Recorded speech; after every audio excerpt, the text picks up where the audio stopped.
आराधना के दौरान परमेश्वर ने हर एक लोगों से परमेश्वर ने बातचीत किया है। अब उस समय में हम आके खड़े हैं जिस समय में परमेश्वर आपसे व्यक्तिगत तौर से बातचीत करने वाला है। आमीन। और आपकी परिस्थितियों को परमेश्वर बदलेगा अपने वचन के द्वारा। हम मिल के एक साथ आज की इस दोपहर के समय हम परमेश्वर के चेहरे को निहारेंगे और हम परमेश्वर की ओर हम ताकने पाएंगे। यदि आप निराशाओं के अंदर में हैं, मेरा ये विश्वास है कि परमेश्वर आपको आपकी निराशाओं से निकालकर एक आशा के मंच पे परमेश्वर आपको खड़ा करेगा। यदि आपने अपने जीवन के अंदर से आशाओं को छोड़ दिया है, परमेश्वर उन निराश लोगों की आशा है। उनके बिगड़े परिस्थितियों को परमेश्वर संभालता है। जो लोग अपने जीवन में हार मान चुके हैं, परमेश्वर उनके लिए जीत और जय है। जो लोग अपने जीवन के अंदर में निर्बल और कमजोर हो गए हैं, परमेश्वर उनके जीवन के लिए बल और सामर्थ्य है।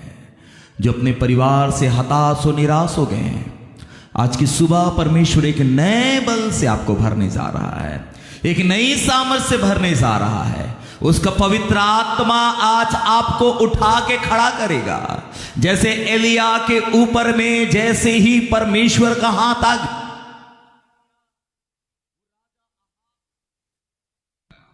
आज की सुबह परमेश्वर का हाथ आपको सामर्थ्य देगा कि आप अपने निराशा भरे परिस्थितियों से उठकर आप इस संसार में आगे दौड़े, आप अपने जीवन में आगे दौड़े। और वो लोग जो आपको पीछे छोड़ दिए थे, परमेश्वर के सामर्थ आपको उन लोगों से आगे लेके जाएगा। यही परमेश्वर करेगा। Thank you lord, hallelujah. ओ यीशु मसीह की ओर हम देखें, हम अपने परमेश्वर उद्धारकर्ता प्रभु यीशु मसीह की ओर आज की सुबह में देखें। वो आपको कभी निराश नहीं करेगा।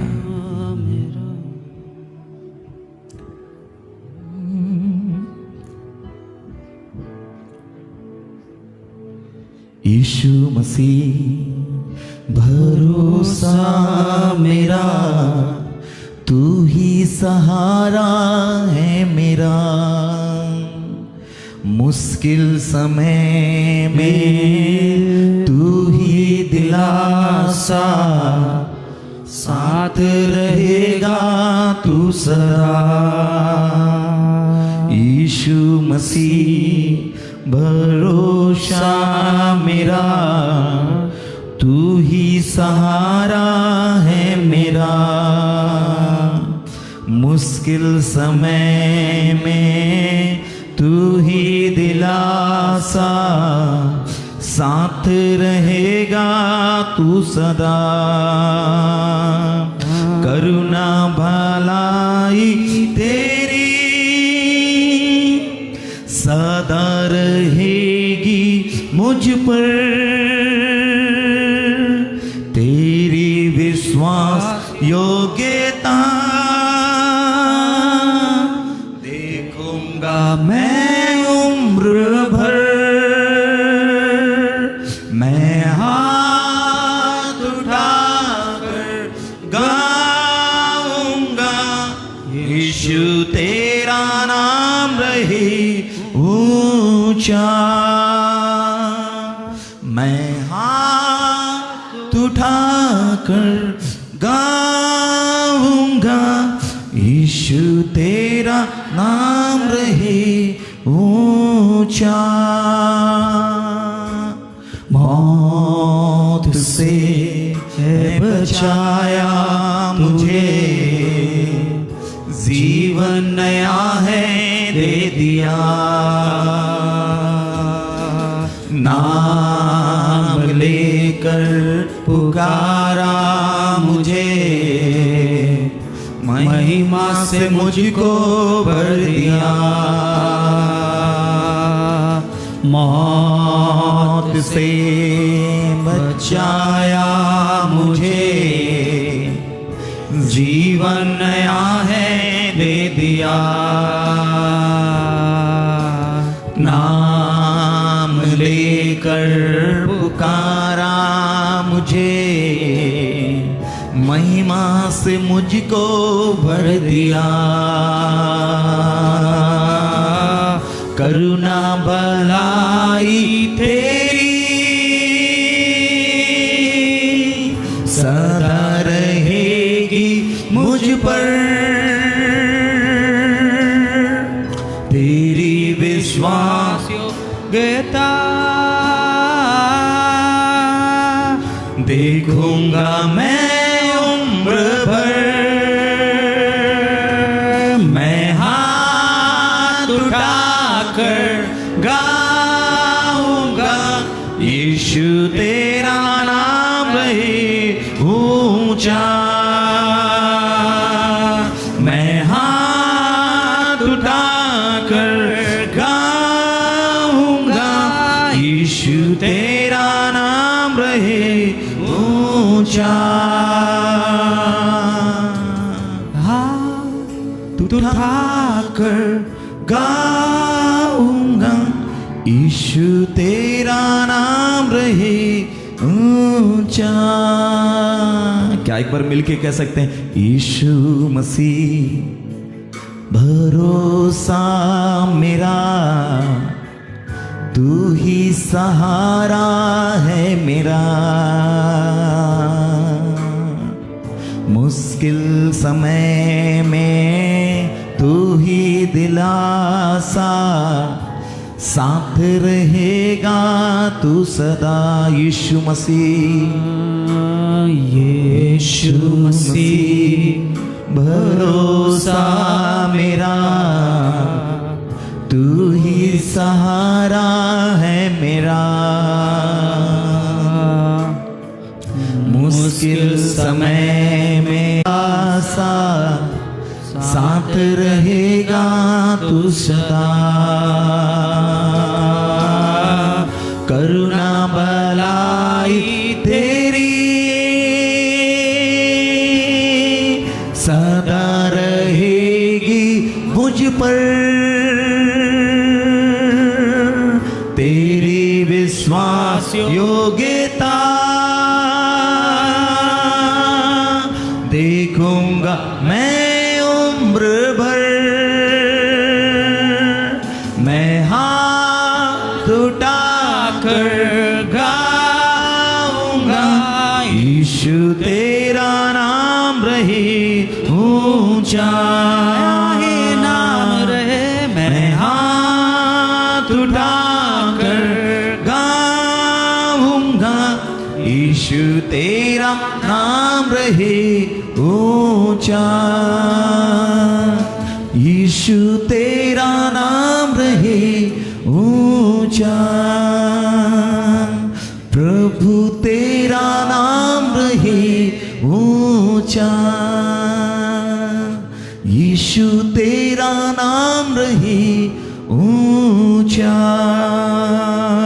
अति पवित्र और सामर्थी परमेश्वर, आप हमारे भले पिता हैं परमेश्वर, और सामर्थी परमेश्वर आप हमारे जीवन के सारी आवश्यकताओं को जानते हैं, और यहाँ पर उपस्थित हर एक लोगों को आप जानते हैं प्रभु, उनके जीवन में क्या जरूरत है, वो अपने परिवार के अंदर में किस परिस्थिति में है परमेश्वर, वो किस निराशाओं के अंदर से जूझ रहे हैं, कौन सी ऐसी बातें हैं पिता उन्हें खाई जा रही है परमेश्वर, कौन से ऐसी बातों में परमेश्वर पिता उनका दिल दुख से भरा हुआ है परमेश्वर, उनका हृदय आज परमेश्वर टूटा हुआ, उस सारी बातों से पिता आप अनजान नहीं है परमेश्वर।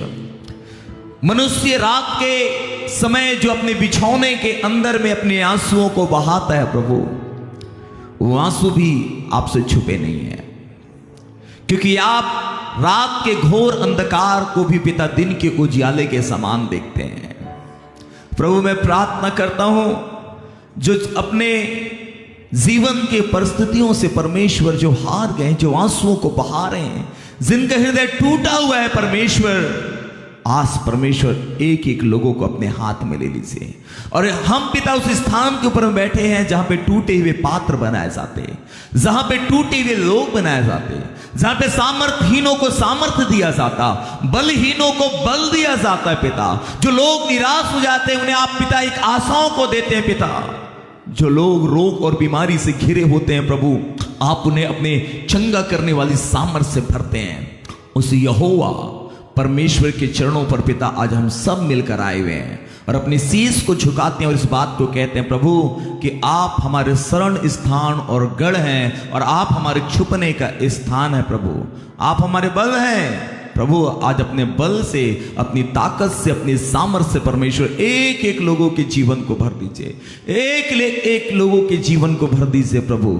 और सामर्थ्य प्रभु हमें इस्तेमाल कर, हमसे बोल बातचीत कीजिए प्रभु, कह कि आपका दास सुनता है। हम सब परमेश्वर आपकी आवाज को सुनने के लिए आज की दोपहर के समय पिता इस भवन के अंदर में बैठे हैं। सामर्थ्य प्रभु हम सारी बातों पे आदर महिमा आपको देते हैं खुदा।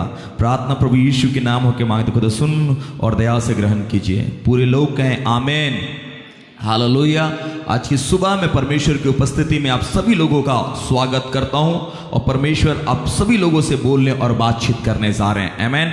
परमेश्वर का धन्यवाद हो, ये 2 दिन परमेश्वर ने अपने उपस्थिति में रखा और मेरा विश्वास है कल की सुबह आपने परमेश्वर के वचन से आशीष को प्राप्त किया होगा, नए बल को प्राप्त किया होगा और आज की सुबह में भी परमेश्वर आपको नए बल से एक नई सामर्थ्य से भरने जा रहा है। आमेन।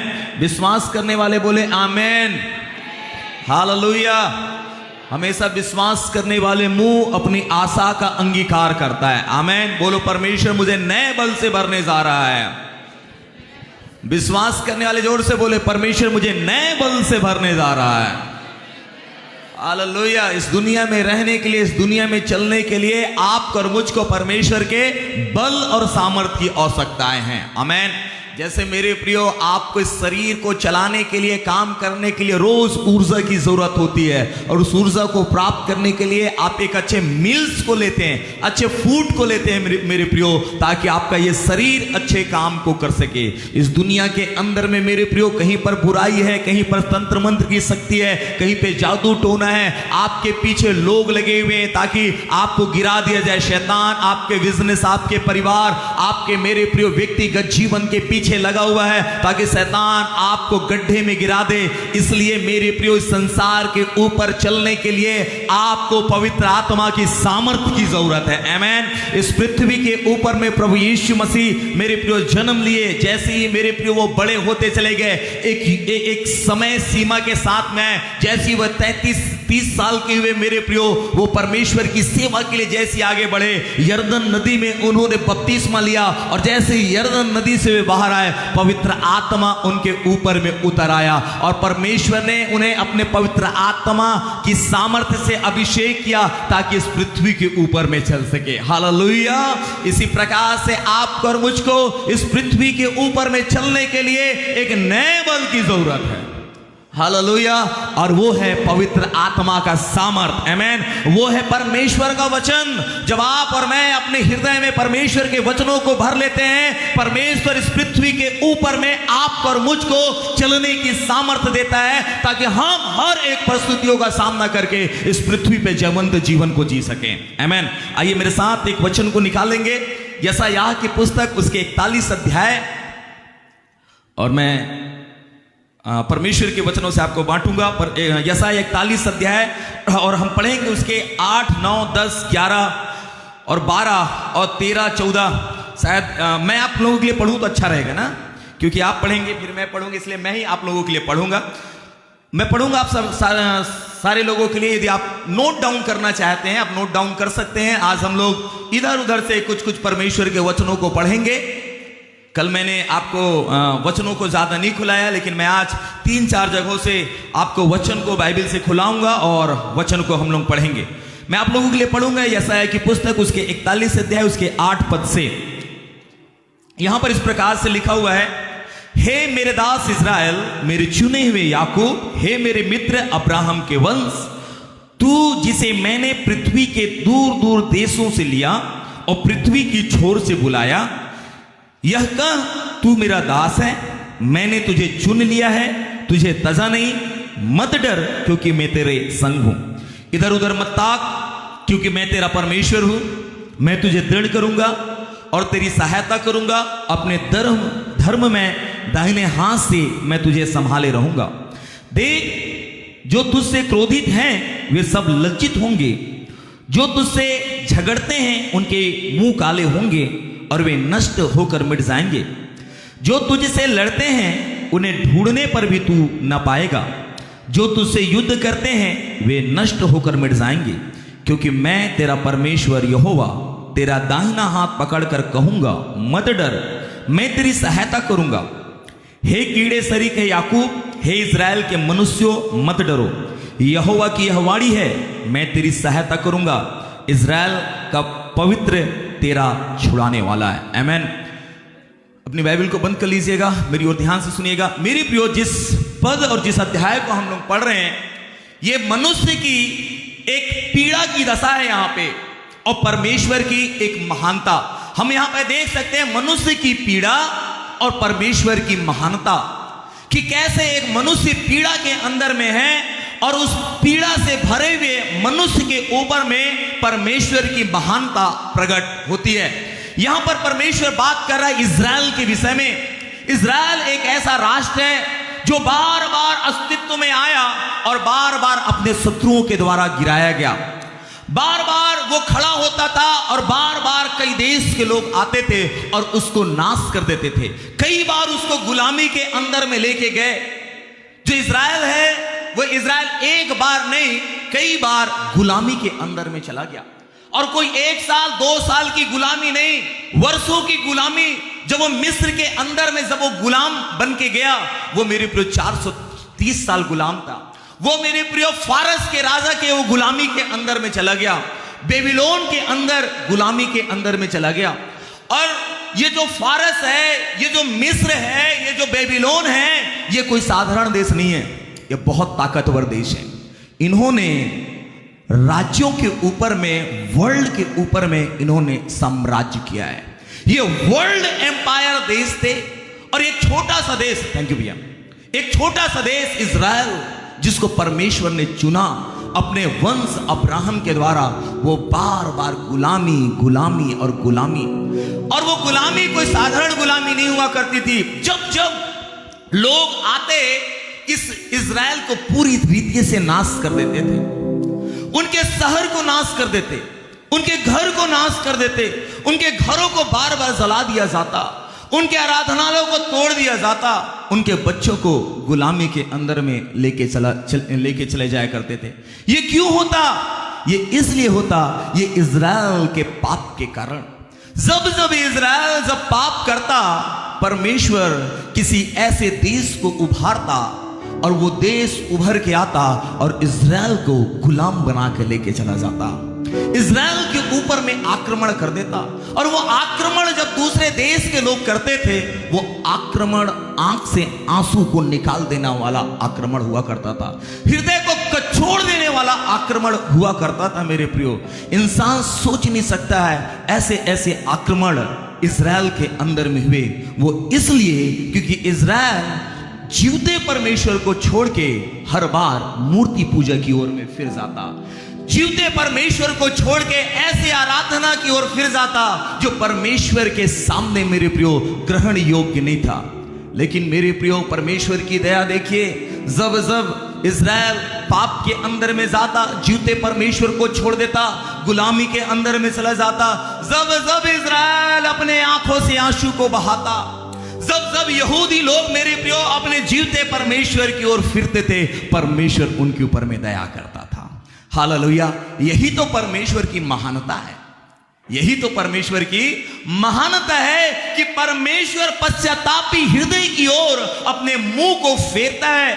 जब जब एक व्यक्ति पश्चाताप के साथ परमेश्वर के पास आता है, वो परमेश्वर की हृदय को पिघला के रख देता है। इसीलिए तो उसका नाम मेरे प्रियो दया का सागर और क्षमा की खान है। वो क्षमा करने वाला परमेश्वर, वो उनको मेरे प्रियो गुलामी में ले जाके उनको बंधुआई में दे के वो पछताने वाला परमेश्वर था। यहां तक कि मेरे प्रियो नूह के समय में जब जल प्रलय आ गया, परमेश्वर पछताया, कहा मैं इस मनुष्य को मैंने नाश कर दिया, अब से मैं कभी भी जल प्रलय को कभी भी नहीं भेजूंगा। वो परमेश्वर मेरे प्रियो मनुष्यों के प्रति अपने प्रेम को प्रकट करने वाला परमेश्वर है। यहां पे इज़राइल को परमेश्वर कहता है, हे मेरे दास इज़राइल, मैंने तुझे मेरे चुने हुए याकूब, हे मेरे अब्राहम के मित्र के वंश, तूने जिसे मैंने पृथ्वी के दूर दूर देशों से लिया है और पृथ्वी की छोर से बुलाया है, तू मेरा दास है। मैंने तुझे चुना है, तुझे त्यागा नहीं है। मत डर, क्योंकि मैं तेरे साथ में हूं। वो इज़राइल जो मेरे प्रियो आज गुलामी, इस समय जिस समय यशायाह बात कर रहा है, उस समय वो गुलामी के अंदर में है। अपने देश को छोड़ के दूसरे देश के अंदर में वो गुलाम बना हुआ है। ये मेरी प्रियो बात हो रही है उस गुलामी की, जो गुलामी वो बेबीलोन के अंदर में वो चले गए हैं। वो बेबीलोन जो अब के समय का जो इराक है, वो बेबीलोन उस समय मेरे प्रियो जब यशायाह बात कर रहा है, उस समय का राजा जो नबूकदनेस्सर है, उसके बारे में बात कर रहा है मेरे प्रियो। और ये जब गुलामी के अंदर में ये रो रहे हैं और ये सोच रहे हैं कि अब तो हम अपने देश में वापस ही नहीं जा पाएंगे, उस समय परमेश्वर कहता है, हे इज़राइल मत डर, मैंने तुझको त्यागा नहीं है। जब अपने आंसुओं में अपने समय को व्यतीत कर रहे हैं, जब अपने दुख के समय में हैं, जब अपने परिवार से बिछड़े हुए हैं, अपने उस देश जहां पे उनकी जन्मभूमि है, वे अपनी जन्मभूमि को छोड़ के एक ऐसे देश में जहां पे वो परमेश्वर की आराधना नहीं कर पा रहे हैं, उस देश के अंदर चीख रहे हैं, बिलख रहे हैं, आंसुओं के अंदर में है, संताप के अंदर में है, पीड़ाओं के अंदर में है, और वो सोच रहे हैं हमने तो सारी आशाओं को खो दिया। जिस समय वो सोचते हैं हमने सारी आशा को खो दिया, उस समय परमेश्वर का वचन पहुंचता है और कहता है, हे मेरे याकूब, मेरे मित्र अब्राहम के वंश, मत डर। हालेलुया। किस समय में परमेश्वर का वचन आ रहा? गुलामी के समय। किस समय परमेश्वर उनसे बात कर रहा? जिस समय परिस्थितियां अच्छी नहीं हैं। किस समय परमेश्वर उन्हें छुटकारे की बात कर रहा? जब वो बंधुआई के अंदर में है। बहुत बार परमेश्वर मेरे प्रियो आपसे और मुझसे उस समय बात करता है जिस समय आप और मैं आंसुओं के अंदर में होते हैं, पीड़ाओं के अंदर में, हम पीड़ा के अंदर में है, परमेश्वर बात करता है आनंद की। हम कर्ज के अंदर में है, परमेश्वर बात करता है मेरे प्रियो संपन्नता की। हम बेरोजगारी के अंदर में है, परमेश्वर बात करता है मेरे प्रियो रोजगार की। आप और मैं मेरे प्रियो बहुत बार निसंतान है, परमेश्वर बात करता है वंश को बढ़ाने की। यस, परमेश्वर का वचन उसी समय में आता है जिस समय में आप निराश हैं, जिस समय में आप दुख के अंदर में हैं, जिस समय आप संताप के अंदर में हैं, जिस समय आप पीड़ा के अंदर में हैं। क्योंकि एक रोते हुए बच्चे को उसका पिता अपने सीने से अलग नहीं करता है। एक रोते हुए बच्चे को मेरे प्रियो उसका पिता उसी समय बात करता है जब वो रोता हुआ रहता है और कहता है मुझे मेरे पिता ने छोड़ दिया। उसी समय वो बाप अपने बेटे को उठाता और अपने गले लगाता और कहता बेटा मत डर, मैं तेरे साथ हूं। हालेलुया। सेम यही परिस्थिति से होकर मेरे प्रिय इज़राइल गुजर रहा था। उसी समय परमेश्वर का वचन उन यहूदियों के ऊपर में आता है जब वो बेबीलोन के अंदर में, वो गुलामी के अंदर में, ये गुलामी जब राजा नबूकदनेस्सर इन यहूदियों को गुलाम बना के लेके गया मेरे प्रियो, वो एक बार में ही गुलाम बना के लेके नहीं गया, तीन बार बेबीलोन ने मेरे प्रियो इज़राइल के अंदर में आक्रमण किया।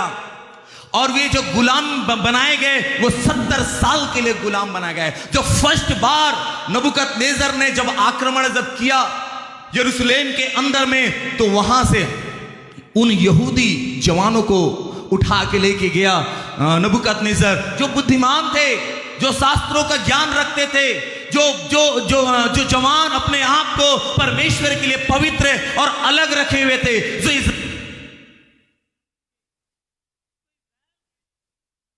जो इज़राइल के अंदर में जो आने वाली पीढ़ी, जो भविष्य थी इज़राइल की, जो इज़राइल जिन जवानों के ऊपर में अपनी आंखों को लगा के रखा हुआ था कि इज़राइल का जो आगे लेके जाने वाला जो प्रतिनिधित्व जो करेगा ये जवान करेंगे।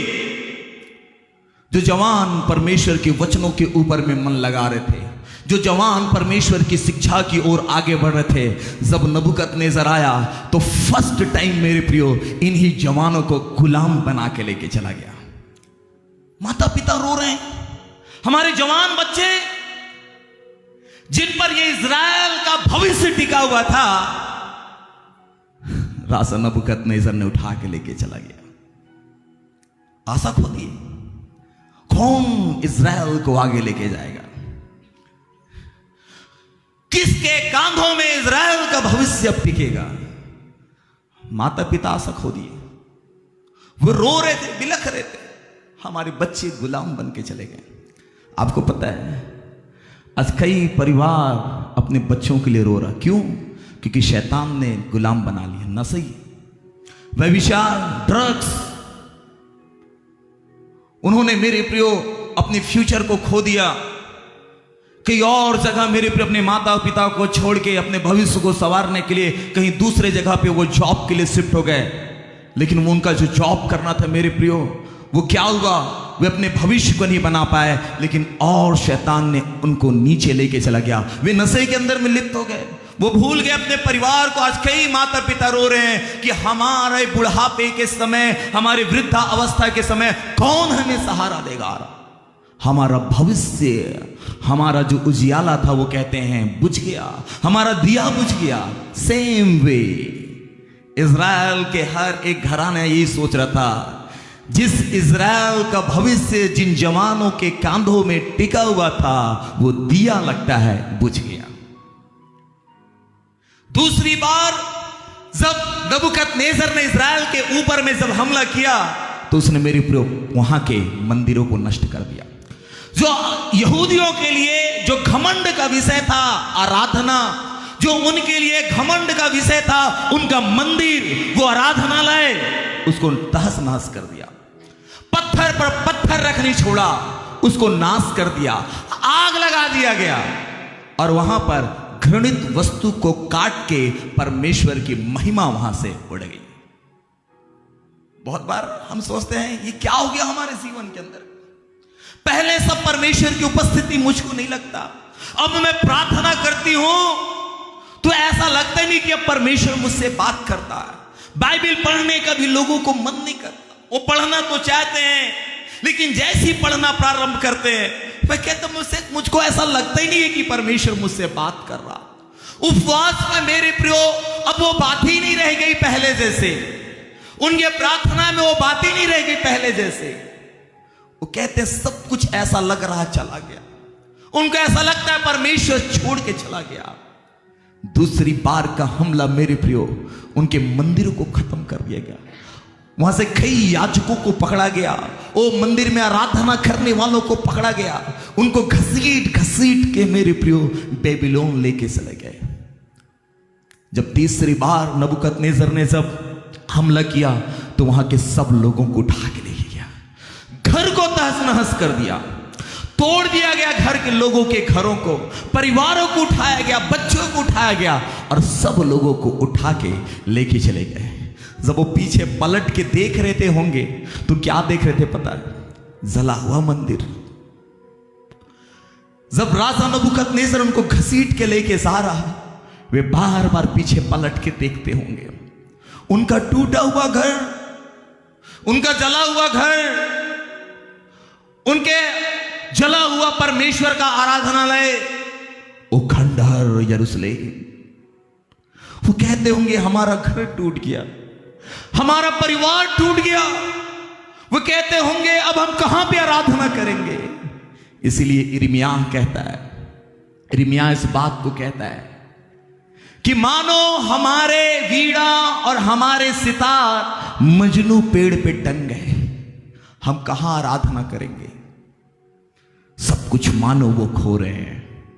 वो कह रहे हम पराए देश में अब किसकी आराधना करेंगे, हम पराए देश में अपने यहोवा को कहां खोजेंगे। दिल टूटा हुआ है। जब वो आगे बढ़ रहे हैं, पीछे मेरे प्रिय अपनी यादों को छोड़ के जा रहे हैं। वो बचपन जहां पे वो खेले, वो स्थान जहां पे वो बढ़े, वो स्थान जहां पे मित्र मिले, वो स्थान जहां पे उन्होंने रोटी खाया, वो स्थान जहां पे उनका मेरे प्रिय व्यवसाय फला फूला, वो स्थान जहां पे वो परमेश्वर की आराधना किए, आज हाथों में मेरे प्रियो गुलामी की रस्सी है। आज जो अच्छे कपड़े पहने हैं मेरे प्रियो, वो कपड़े भी फटे हुए हैं। सारी आशा को खो रहे हैं और उनको राजा नबूकदनेस्सर घसीट के लेके जा रहा, मानो सारी आशा खो दी।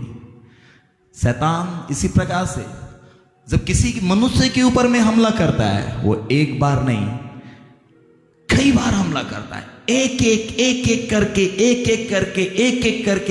एक करके उनकी जिंदगियों के अंदर से सारी चीजों को छीनना चालू करता है। उनके बच्चों को छीन लेता है, उनके बच्चों के भविष्य को छीन लेता है, उनका वो आत्मिक स्थान परमेश्वर के साथ में जो संबंध है उस संबंध को भी छीन लेता है। मेरे प्रियो, जो लास्ट में जो बचा खुचा रहता है वो सबको छीन के चला जाता है। और जब हम पीछे पलट के देखते हैं तो केवल यादें बच जाता है, केवल वो स्मरणीय चीजें बच जाती है।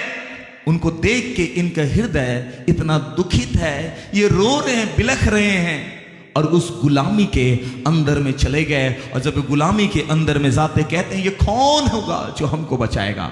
उस समय, जिस समय गुलामी के अंदर में हैं, जिस समय ये पीड़ाओं के अंदर में हैं, जिस समय अपने घर से बिखरे हुए हैं, उस समय परमेश्वर का वचन आता है। जो खोए हुए लोग हैं, जो निराश लोग हैं, जो टूटे हुए लोग हैं, उस समय परमेश्वर का वचन आता है। 41:10 कहता है, मत डर क्योंकि मैं तेरे साथ हूं। मैंने कल ही कहा था, हो सकता है कि हम अविश्वास योग्य हो जाएं, लेकिन हमारा पश्चाताप परमेश्वर के लिए विश्वास योग्य बना सकता है। हालेलुया। जब हम अपने संपूर्ण मन से जब फिर के परमेश्वर के पास आते हैं, वो परमेश्वर हमारे साथ में खड़ा होता है। हालेलुया। कहता है 41, मत डर क्योंकि मैं तेरे संग हूं, इधर उधर मत ताक क्योंकि मैं तेरा परमेश्वर, मैं तुझे दृढ़ करूंगा और तेरी सहायता करूंगा और अपने धर्म में दाहिने हाथ में तुझे संभाले रखूंगा। 11 पद कहता है, देख जो तुझसे क्रोधित हैं वे सब लज्जित होंगे, जो तुझसे झगड़ते हैं उनके मुंह काले होंगे, वे नष्ट होकर मिट जाएंगे। 12 कहता है, जो तुझसे लड़ते हैं उन्हें ढूंढने पर भी तू नहीं पाएगा। आमीन। जहां से इतिहास बेबीलोन से चालू हुआ था, अंत के समय में इतिहास वहीं से खत्म होगा। कोई हालेलुया नहीं बोल रहा है। हालेलुया। जहां से इतिहास आरंभ हुआ था वहीं पे परमेश्वर उसको खत्म भी करेगा। आमीन। वो परमेश्वर राजाओं को उठाता है और राजाओं को बैठाता भी है। हालेलुया। आपकी नजरें कहां टिकी हुई है? इज़राइल को कहता है तेरी नजर कहां टिकी हुई है? उधर मत देख, अपनी गुलामी को मत देख, अपने छुटकारे को देख, लोगों की आवाज को मत सुन, लेकिन मेरी आवाज को सुन। हालेलुया। यिर्मयाह बार बार इस बात को चिताता था, हे इज़राइल पश्चाताप करो, हे इज़राइल अपने परमेश्वर की ओर फिर जाओ, क्योंकि यहोवा का दंड तुम्हारे ऊपर आने वाला है। लेकिन इज़राइल कभी भी नहीं फिरा। जब उसके जीवन के अंदर में दंड आ गया, जब उसके जीवन के अंदर में मेरे प्रियो आक्रमण और गुलामी में चला गया, तो लोग स्मरण करने लगे कि यिर्मयाह वो कहता था अपने परमेश्वर की ओर फिर जाओ। उस अंधकार के समय में, उस दुख के समय में, उस पीड़ाओं के समय में, जब उनको खाने के लिए रोटी नहीं मिल रही है, उनके बच्चे गुलामी के अंदर में, उस समय वो पश्चाताप कर रहे हैं, तब परमेश्वर का वचन उनके पास आता। 14 पद कहता है, हे कीड़े सरीखे याकूब, हे इज़राइल के मनुष्य मत डरो। आमीन। यहोवा की हवाड़ी है, मैं तेरी सहायता करूंगा, इज़राइल का पवित्र तेरा छुड़ाने वाला है। हालेलुया। बोलो, मेरा छुड़ाने वाला मेरा परमेश्वर है। आप बंधुआई के किसी भी गर्त में क्यों ना गए हो, आप समस्याओं के किसी भी गर्त में क्यों ना गए हो, आप आंसुओं के किसी भी चरम सीमा के अंदर में क्यों ना गए होंगे, आप दर्द के मेरे प्रियो सीमाओं को भी पार कर दिए होंगे, लेकिन वो मेरा परमेश्वर मेरे प्रियो हर एक आंसुओं से छुड़ाने वाला है, हर एक पीड़ाओं से बचाने वाला परमेश्वर है। आमीन। कब ये होगा? ये तब होगा जब आप और मैं आशा के साथ उसके पास में आता है। जकरिया की पुस्तक में लिखा हुआ है, हे आशा धरे हुए बंदियों, गढ़ की ओर फिरो। जब आप और मैं उस गढ़ की ओर, जो हमारा ऊंचा गढ़ है, दाऊद कहता है तू मेरा गढ़ है, तू मेरे छिपने के स्थान है। जब यहोवा को आप और मैं गढ़ जब मान लेते हैं मेरे प्रियो, और जब हम उसकी ओर फिरते हैं, तो वो परमेश्वर हमारी ओर भी फिरता है। वो कहता है वो दुख दे के पछताने वाला परमेश्वर है, वो क्षमा की खान और दया का सागर है। आमीन। हालेलुया। वो दंड देकर भी पछताता है। वो परमेश्वर की ओर जब आप और मैं फिरते हैं मेरे प्रियो, वो परमेश्वर आपकी और मेरी ओर भी फिरता है। जिस समय में मेरे प्रियो लोग आंसुओं के अंदर में थे, परमेश्वर कहता है, हे कीड़े सरीखे याकूब मत डर, मैं तेरे साथ हूं, मैं तेरा छुड़ाने वाला परमेश्वर हूं। आपको कौन सी चीजें डरा के रखी है? किस चीजें से आप डरे हुए हैं मेरे प्रियो? परमेश्वर कहता है बार बार मत डर, मत डर, मत डर, मैं तेरा छुड़ाने वाला परमेश्वर हूं, मैं तेरा छुड़ाने वाला परमेश्वर हूं। जो लोग अपनी आशा को खो दिए वो लोग मेरे प्रियो, परमेश्वर उनको आशा भरी बात को कर रहा है। आप आशा को खो दिए होंगे, आपके अंदर में कोई भी आशा नहीं होगी कि आपका बिजनेस कैसे उठेगा, आपका विवाह कैसे होगा, आप अपने आंसुओं से कैसे उठेंगे, पीड़ा के अंदर से कैसे उठेंगे, आप अपने दुख के अंदर से कैसे उठेंगे। आशा रखिए। हालेलुया। जो अपने जीवन में आशा को खो देते हैं उनके जीवन के अंदर में परमेश्वर कोई भी काम नहीं करता, लेकिन जो आशा को रखे हुए रहते हैं उनके जीवन के अंदर में परमेश्वर काम को करता है। आमीन। यहां पे लोग नबूकदनेस्सर राजा को देख रहे हैं, लेकिन परमेश्वर मेरे प्रियो एक तरफ से राजा खुसरू को खड़ा कर रहा है। हालेलुया। तुझे यदि कोई गुलाम बना के लेके जाने वाला है तो परमेश्वर उधर छुड़ाने वाला भी खड़ा कर रहा है।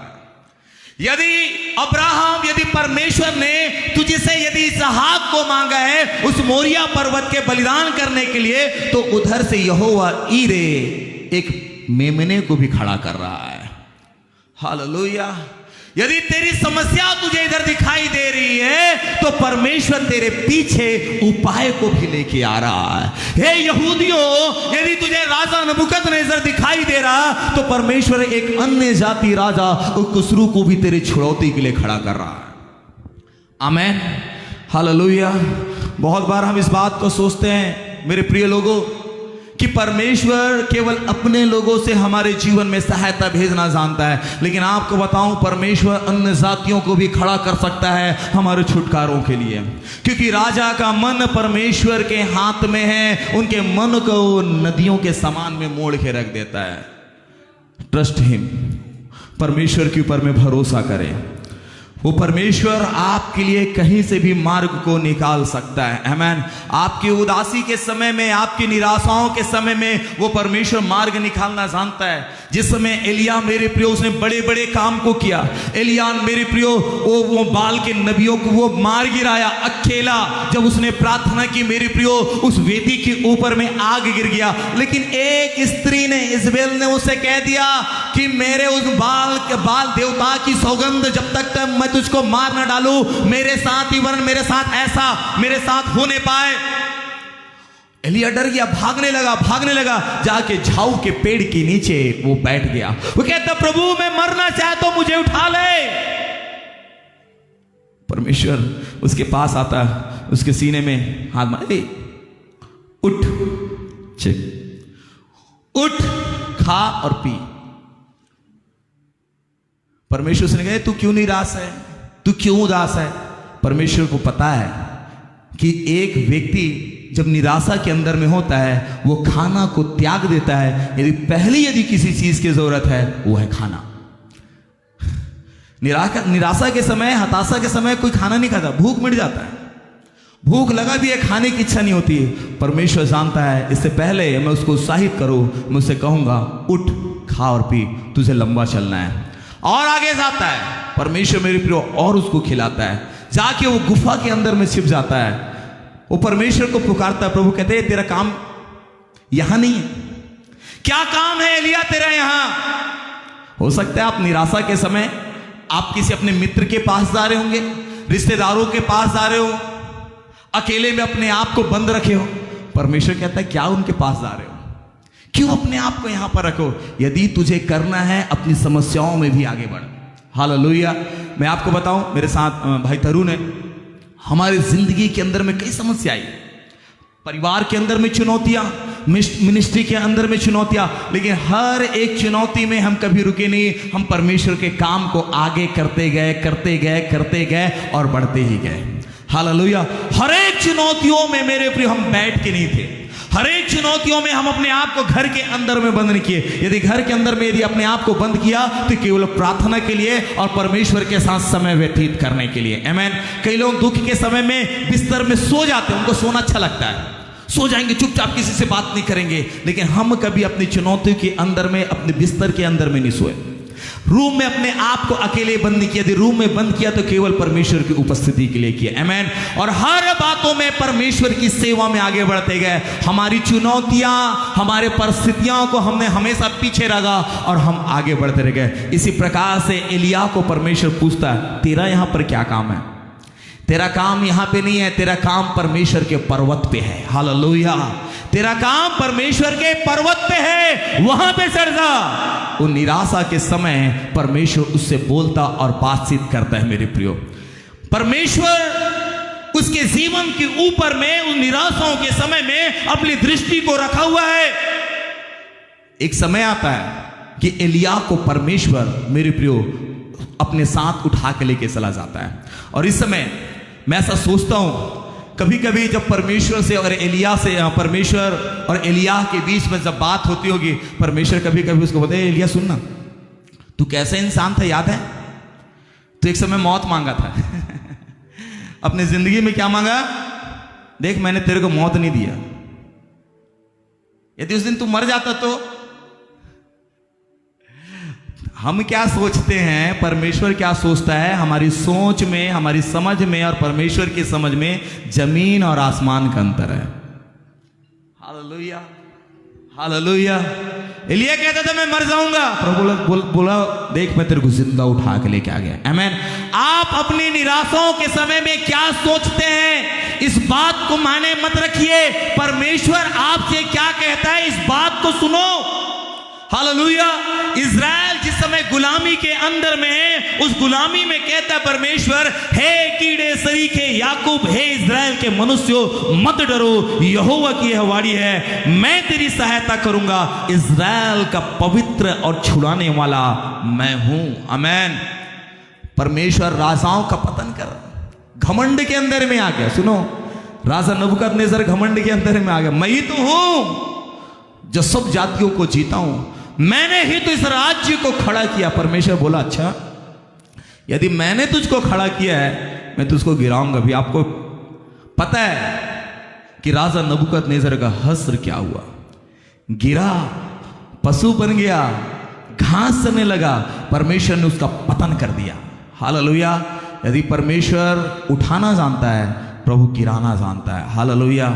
यदि वो गिरे हुओं को भी उठाना जानता है, यदि तुझको परमेश्वर ने उठाया है, यदि अपने लोगों को गुलाम बनाने के लिए, तो परमेश्वर छुड़ौती के लिए भी किसी को तैयार कर रहा। यही ऐसा कहता है, बहुत दूर अध्याय में नहीं, 45 अध्याय में उसके 1 वचन में क्या कहता है? यहोवा अपने अभिषिक्त कुसरू के विषय में यो कहता है। 45, यस 45 वर्स 1, 2, 3। कोई पढ़ेगा? 4 भी पढ़ दे हम मिल के पढ़ेंगे। मैं पढ़ूं आप लोगों के लिए। यहोवा अपने अभिषिक्त कुसरू के विषय में यो कहता, मैंने उसके दाहिने हाथ को थाम लिया। ओ लॉर्ड, हालेलुया। एक तरह गुलामी है, परमेश्वर छुड़ौती की बात कर रहा। यदि तू गुलाम में गया, तू निराशाओं में गया, तू पीड़ाओं में गया, तो परमेश्वर मार्ग भी तैयार कर रहा। आमीन। हम देखिए, हम बहुत बुद्धिमान लोग हैं। इंजीनियर जो इंजीनियर हम भी बुद्धिमान हैं। हम घर बनाते हैं, यदि हम बारिश ऊपर से आता है या फिर हमारे घर में जो भी रूम्स हैं, हमारे जितने रूम्स हैं, किचन्स हैं, तो हम एक ऐसा मार्ग बनाते हैं ताकि वेस्टेज पानी नाली से होकर शहर के बाहर चले जाए। यदि हम आने का स्रोत बना रहे, नल लगाए ताकि पानी आ सके, तो कि वेस्टेज को जाने के लिए भी हम क्या बनाते हैं? एक एग्जिट बनाते हैं। यदि एंटर करने का डोर है तो एग्जिट भी होता है। Hallelujah, hallelujah. परमेश्वर कितना महान है। यदि समस्याएं के लिए दरवाजे हैं तो परमेश्वर एग्जिट के लिए भी दरवाजे बनाता है। Hallelujah, hallelujah.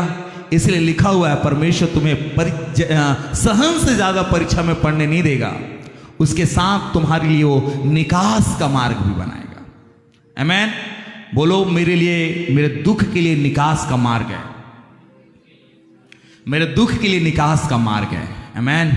उसका परमेश्वर निकास भी करेगा, वो एग्जिट भी होगा, वो जाएगा भी।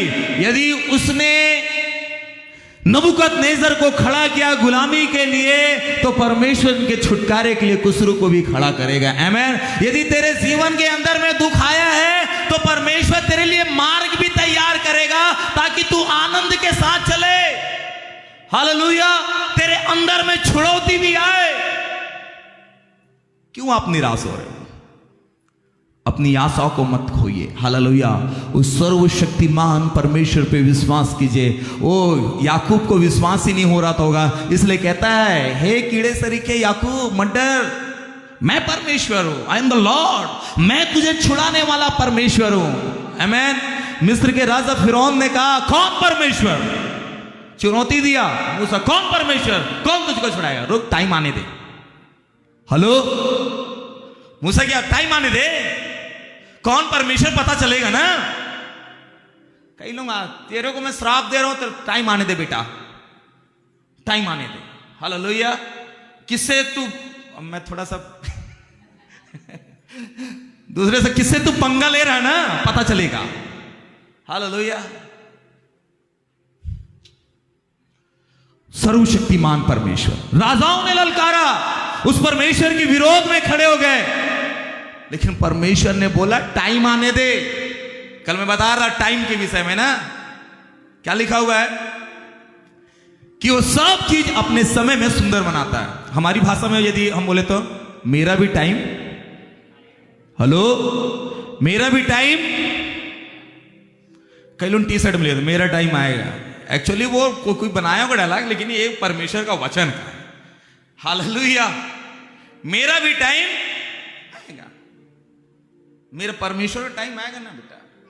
हमारा भी टाइम आया है। हमारे जब मैं प्रभु में जब मैं आया, लोग बोले तुम कुछ नहीं होगा, तुम्हारा बर्बाद हो जाओगे। बोले टाइम आएगा, अभी टाइम आ गया। हालेलुया। और ये शुरुआत है। आमीन। पिक्चर का डायरेक्टर जो होता है ना, फिल्म का डायरेक्टर शुरू करेगा ऐसा, पूरा एक इंसान पूरा डायरेक्ट करता नहीं। हमारा डायरेक्टर परमेश्वर है यार। हालेलुया। हमारे जीवन की कहानी को वो लिखता है। एंड होने का देखो, एंड होने के बाद वो क्या करता पता नहीं है पिक्चर में, नहीं। लेकिन हमारा जो एंडिंग होगा वो एंडिंग नहीं, वो क्या होगा, शुरुआत होगा इंटरनल लाइफ का। आमीन। हालेलुया। हमारा डायरेक्टर भी वही है, हमारा हीरो भी वही है। आमीन। हालेलुया। मिस्र के राजा ने कहा, कौन है परमेश्वर? बोले आएगा टाइम, चिंता मत कर। आमीन। परमेश्वर ने दिखाया, और मेरे प्रियो वो लोग घुटने टेक लिए, घुटने टेक लिए, कहे लेके जा। बोले ऐसे नहीं जाएंगे। इजरायलियों ने क्या कहा, हम ऐसे। भैया थोड़ा सा आइए ना आप, जी हाँ आप आ जाइए, जल्दी से आ जाइए ना भैया, सिस्टर ने टाइम ज्यादा नहीं दिया है। इन लोग बोल रहे हैं घुटना टेक दो भैया मेरे सामने। बोले जाओ। बोले ना मैं मिस्र में हूं, इजरायली। बोले आप मिस्री हो। बोलो जाओ हमारे देश को छोड़ के। बोलो ना,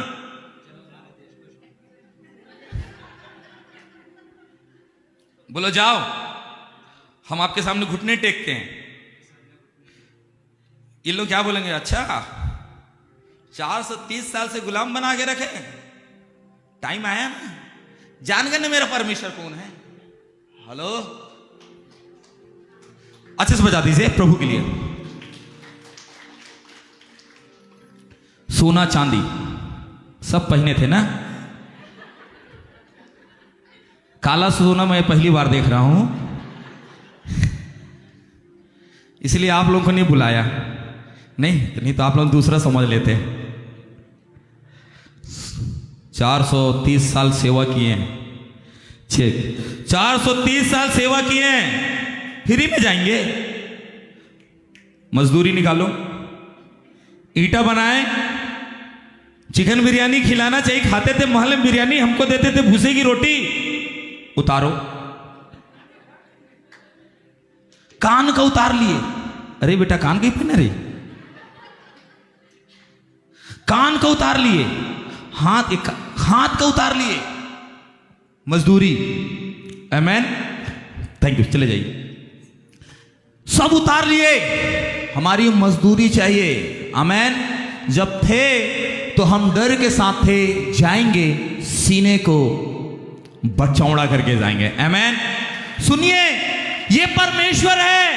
ये नबूकदनेस्सर ने भी ऐसा कहा, कौन परमेश्वर? टाइम आएगा, हालेलुया, टाइम आएगा, वो सर्वशक्तिमान परमेश्वर है जिसकी हम उपासना करते हैं। नबूकदनेस्सर ने पूछा, अरे कौन? सदरक मेशक अबेदनगो, कौन हमारा परमेश्वर?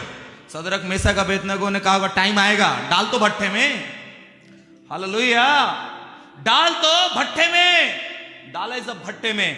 परमेश्वर आया, वो सर्वशक्तिमान परमेश्वर है जो कहता है, हे इज़राइल, कीड़े सरीखे याकूब मत डर, मैं तेरा छुड़ाने वाला हूं।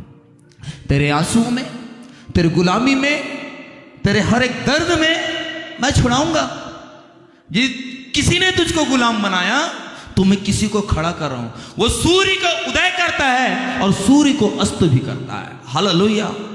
उसके हाथों में सब है।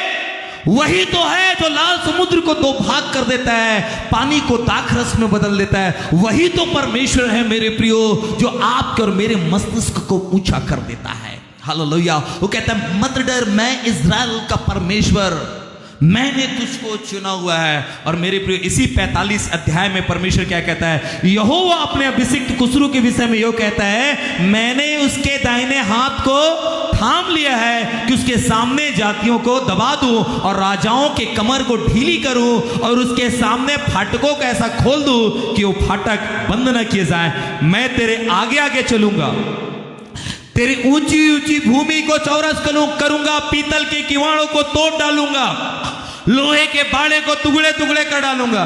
कहते हैं, राजा खुसरू के हाथ से मैं उसको नीचे कर दूंगा, हालेलुया। आप बोलते मेरी सहायता करने वाला कोई नहीं, रिश्तेदार छोड़ के चले गए, परिवार छोड़ के चले गए, लोग आएंगे। मैं अपनी जिंदगी के अंदर में कभी हम आऊंगा, और भी यदि सिस्टर्स लोग बुलाएं तो मैं अपनी गवाही को शेयर करूंगा। मैं एक राजपूत परिवार से प्रभु यीशु मसीह को ग्रहण किया। मेरे अंदर में जीने की कोई आशा नहीं थी। मैं सोचता था हमारे घर की परिस्थिति अच्छी नहीं, गरीबी, हम भूखमरी को देखे। हमने अपने जीवन के अंदर में, हम जिस स्कूल में मैं पढ़ता था, हमारे दोस्त अच्छे अच्छे लोग, पढ़े लिखे घर से लोग आते, अच्छे पैसे। मैं क्या सोचता, शायद मेरे पास अच्छी चीजें नहीं है। मैं अपने आप को, मेरे प्रिय, आशाहीनता के अंदर में सोचता था। मैं अपने आप को अच्छा नहीं समझता। मैं सोचता था, ये प्रभु मैं इस दुनिया में क्यों आ गया? कभी मैं अपने जीवन के अंदर में अच्छे भविष्य को मैं नहीं देख पाता था। मेरे प्रियो, मैं सोचता था मेरे माता पिता मुझसे प्रेम नहीं करते हैं। जब मैं प्रभु यीशु मसीह को ग्रहण किया, बहुत शॉर्ट में बता, जब मैं प्रभु यीशु मसीह को ग्रहण किया, मेरे माता पिता मुझको छोड़ दिए, मेरे माँ बाप मुझको छोड़ दिए। कह जा, मेरे माता पिता ने कहा, तू जा, तूने हमारे नाम को डुबा दिया, तू हमारे धर्म को छोड़ के किसी और धर्म में चला गया। मेरे प्रियो, परमेश्वर ने एक रात जब मैं प्रार्थना करा था, परमेश्वर कहता है, तुझे मैं इतने माता पिता दूंगा, तुझे मैं इतने माता पिता दूंगा, तुझे एक परिवार ने छोड़ा है, मैं परिवारों का ढेर लगा दूंगा। आज मैं कलीसिया के अंदर देखता हूं, कई लोग, मेरे प्रियो, हमारी बुजुर्ग माँ लोग आते हैं, बेटा बेटा बेटा बेटा। आज मेरे पास 500-600 लोग हैं, वो सब हम कलीसिया के एक परिवार हैं, हालेलुया। परमेश्वर ने क्या दिया? एक परिवार दिया। मेरे पास आशा नहीं थी, परमेश्वर ने आशा से भर दिया, हालेलुया। हम क्या सोचते हैं ये मायने नहीं रखता है, परमेश्वर क्या करता है हमारी जिंदगी के अंदर में ये मायने रखता है, हालेलुया। प्रभु का धन्यवाद हो। आज मेरे माता पिता, मेरा पूरा परिवार प्रभु यीशु मसीह में है। पीछे क्या हम देख रहे हैं ये मायने नहीं रखता, आगे हम देखें। आमीन। क्या कहता परमेश्वर? कहता है, हे इज़राइल, मैं तेरे लिए छुटकारे का कारण बनूंगा, मैं तेरे आगे आगे चलूंगा, ऊंची ऊंची भूमि को चौरस करूंगा, मैं पीतल के किवाड़ों को तोड़ डालूंगा, लोहे के बेड़े को टुकड़े टुकड़े कर दूंगा, मैं तुझे अंधकार में छिपा हुआ और गुप्त स्थानों में गड़ा हुआ धन दूंगा, जिससे तू जान ले कि इज़राइल का परमेश्वर यहोवा मैं हूं, जो तुझे नाम लेकर बुलाता हूं। चौथा पद, अपने दास याकूब और अपने चुने हुए इज़राइल के निमित्त मैंने नाम लेकर तुझे बुलाया है। यद्यपि तू मुझे नहीं जानता, तो भी मैंने तुझको पदवी दिया है। आप और मैं, हो सकता है दुनिया के लोग प्रभु को ना जाने, लेकिन हमारा परमेश्वर एक एक लोगों के नाम को लेकर बुलाता है। आमेन। राजा खुसरू, हो सकता है तू प्रभु को ना जाने, लेकिन तेरा राज्य क्या हो रहा, उदय हो रहा। आमेन। एजरा की पुस्तक को पढ़ेंगे, पहला अध्याय, एजरा की पुस्तक उसका पहला अध्याय। क्या लिखा है उसके पहले पद के पहले में लिखा हुआ, मैं आपके लिए पढ़ूंगा। फारस के राजा खुसरू के पहले वर्ष में यहोवा ने फारस की राजा खुसरू का मन उभारा कि यहोवा का जो वचन यिर्मयाह के मुंह से निकला था वह पूरा हो जाए, इसलिए उसने अपने समस्त राज में प्रचार करवाया और लिखवा भी दिया। फारस का राजा खुसरू यो कहता है, स्वर्ग के परमेश्वर यहोवा ने पृथ्वी भर का राज्य मुझे दिया है और उसने मुझे आज्ञा दी है कि यहूदा के यरूशलेम में मेरा एक भवन बन जाए। एक अन्य जाति रही, यह यहूदी भी नहीं है। राजा खुसरू ना तो यहूदी है, ना तो इज़राइल में उसका जन्म हुआ, ना तो परमेश्वर की शिक्षा मिली है उसको, ना तो ये अब्राहम के वंश का है। एक अन्य जाति राजा, उसके मुंह से क्या निकलता है, परमेश्वर ने मुझे राज दिया है।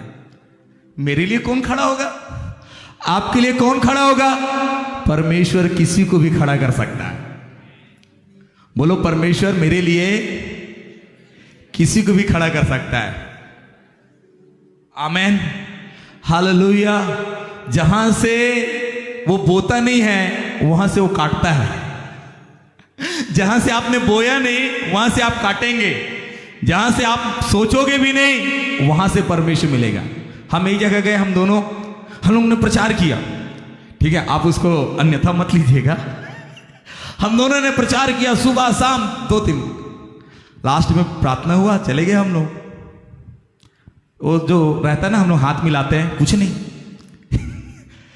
समझे आप लोग, नो गिफ्ट, कुछ भी नहीं। हम लोग बोले हम लोग अपना परिवार छोड़ के आए, चर्च छोड़ के आए, कुछ भी नहीं मिला। एक जगह गए, साधारण से एक आंटी ने बुलाया, बोले आइए ना हमारे घर में प्रार्थना करें। अन्य जाति आंटी बीमार थी, ठीक है। हम लोग गए उस आंटी के यहाँ, प्रार्थना किए। जैसे ही हम लोग मणिनगढ़ जब वापस आए, 300 किलोमीटर गए, भाई और मैं प्रचार किए 3 दिन तक। पास्टर्स कुछ भी नहीं, मजदूरी को मजदूरी मिला ही नहीं। वापस आ गए, बोले भाई 3 दिन तक हमारा बेस्ट किए, कार में गए, पेट्रोल डाले, सब कुछ किए, कुछ भी नहीं मिला। जैसे ही हम लोग वापस आ रहे थे वैसे ही फोन आया, बेटा कहाँ हो? मैं बोला आंटी अभी बाहर में थे, अभी हम लोग आ रहे हैं। बोले बेटे काम करना और घर जाने से पहले प्रार्थना करने आ जाना। बोले जी आंटी। हम लोग गए, ये तो चिरमिरी मुद्रा में गया, एक आंटी घर बीमार थी, प्रार्थना किया। जैसे ही जाते बोले बेटा रुको थोड़ा बैठो। गई, एक लिफाफा लेकर आई, अच्छा मोटा लिफाफा, हाथ में रखाई 17,000 रुपए। मेरा गाड़ी का EMI देना था दूसरे दिन, और 17,000 रुपए मेरे गाड़ी की EMI है। और मतलब प्रभु कैसे होगा, प्रभु कैसे होगा, प्रभु कैसे होगा। अब मेरे को लगता है पेनल्टी लगेगा और मेरा सिविल तो गिर ही जाएगा, बैंक वाले फिर लोन नहीं देंगे। मैं बोला सिविल तो गिर ही जाएगा। जैसे ही आया, आंटी के लिए प्रार्थना किया, छोटा सा दुआ किया, और उसने हाथ के अंदर में 17,000 रुपए मुझको दिया। तुरंत गया बैंक में, तुरंत बैंक के अंदर में डाला, दूसरा दिन EMI कटा। परमेश्वर जहां से हम बोते नहीं हैं, परमेश्वर वहां से काटने की शक्ति देता है। जहां आप सोचोगे भी नहीं, परमेश्वर वहां पे आपके लिए मददगार को खड़ा करेंगे। हालेलुया। जहां पे आपने, मेरे प्रियो, उम्मीद जहां से आपकी खत्म हो गई, परमेश्वर आपके लिए वहीं से उम्मीद को जगाएगा। जहां आपकी सोच खत्म हो जाएगी, परमेश्वर वहीं से अपने काम को चालू करेगा। जहां से आपका बल घट जाएगा, आपकी शक्ति घट जाएगी, परमेश्वर वहीं से आपको बलवंत करेगा। परमेश्वर के लिए कोई भी काम कठिन नहीं है। इसलिए कहता है जो मनुष्यों से नहीं हो सकता वो परमेश्वर से हो सकता है। यदि तू गुलामी के अंदर में है, एक राजा ने तुझको गुलाम बना लिया, परमेश्वर वहां से छुटकारे को लेके आता है। और क्या कह रहा है एजरा की पुस्तक, उसके पहले ही पद में क्या लिखा हुआ है, ठीक है, फारस के राजा खुसरू के पहले वर्ष में यहोवा ने फारस के राजा खुसरू के मन को उभारा कि वो इज़राइल में परमेश्वर के लिए भवन बनाए। जैसे ही वो राजगद्दी में बैठा, पहले वर्ष के पहले ही दिन, बोलो पहले वर्ष के पहले ही दिन, जैसे ही राजगद्दी में जिस वर्ष में बैठा उसके पहले ही दिन इस बात की घोषणा कर दी कि मैं जो लोग बाबुल के अंदर में गुलाम हैं उनको छुड़ाएंगे भी, उनको उनके देश में स्थापित भी करेंगे, और जो यहोवा का जो भवन टूट गया है उसको बनाएंगे भी। हालेलुया। परमेश्वर उनके लिए उपाय और छुटकारे को लेके आ रहा है। और मेरे प्रिय, यदि आप इसका दूसरा इतिहास उसके 36 अध्याय उसके 22 पद को पढ़ेंगे, अब फारस के राजा कुसरू के पहले वर्ष में यहोवा ने उसके मन को उभारा कि जो वचन यिर्मयाह के मुंह से निकला था वह पूरा हो, इसलिए उसने अपने समस्त राज में यह प्रचार कराया, आशा की और चिट्ठियां लिखाई। फारस का राजा कुसरू कहता है, स्वर्ग के परमेश्वर यहोवा ने पृथ्वी भर का राज्य मुझको दे दिया है। मेरे लिए, मेरे प्रियो, परमेश्वर के लिए कोई भी काम कठिन नहीं है। वो कुछ भी कर सकता है। वो आपके जीवन के अंदर में, मेरे प्रियो, अपनी सामर्थ्य को प्रकट कर सकता है। आइए अपने स्थानों पे हम लोग खड़े हो जाएं। यदि आप आशा को खो दिए और आप सोचते हैं कि मैं इससे बाहर नहीं निकल पाऊंगा अपनी परिस्थितियों से, परमेश्वर पे आशा को लगा के रखें, प्रभु पे विश्वास करें।